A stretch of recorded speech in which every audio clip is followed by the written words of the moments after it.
هیپ هاپ امنیه که تو دی ناسید کامایل هیچ شوین مکه باسی هیپ هاپ هناسه ای کمالگای بی رنگ بودو زینوی همون رنگ کانی جیان جوانی دبینی همون قصه کانی دکان بو همون چیه کان بشیوی یکسان رخ نکانی دالید که بیری دی کردوه کمالگای بی رخ نکمالگای مردوه بروا بخوبون و هوشیاری و کلتور سی بنمای سرکی هنگاو میل بون هیپ هاپ رگای که برو خود بون ام کلتور نایا بخود بدر دستی دیگه اشت دست ملی کانتی دوی بالام که بیاد شنوی ایترناکری دربی حسمان بخصمتی مرو بایدیه به هر شیوه یک به هنر سنوری نیه تا سر اسقان مرو بکشیان کانتیه مبستم هنگاونات برو راستیه بزود نوی هوشیار بکیا پیروی جیانت تا مرو بایدی داگیر که توابی جیانت راواسته دیجی ظلمی مرو بلمرو دیجی هستی سرمایه داره که در دبره بدرو ام کلتور لطواوی رگ کانی راستی و یک ثانیه کانی هم سردم بونی هیا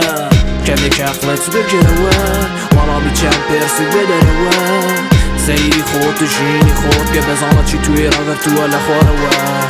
کمی که اخلت بگروه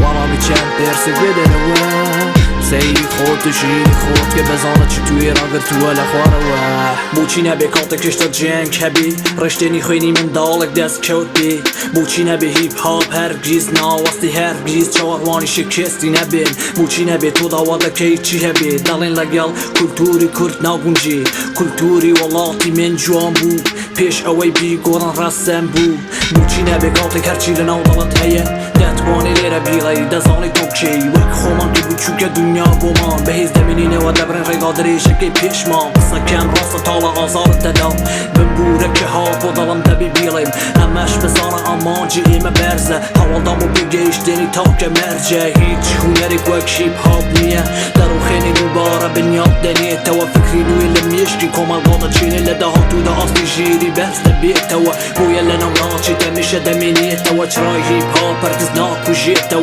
بویا لنو ناچی تمیشه دمینیه توا چرای هیپ هاپ پرگز ناکو جیت توا کمی که اخلت بگروه والا میچم پرسی بدروه سیری خود و جینی خود که بزانه چی توی راگر تو لخوروه کمی که اخلت بگروه والا میچم پرسی بدروه سیری خود و جینی خود که بزانه چی توی راگر تو لخوروه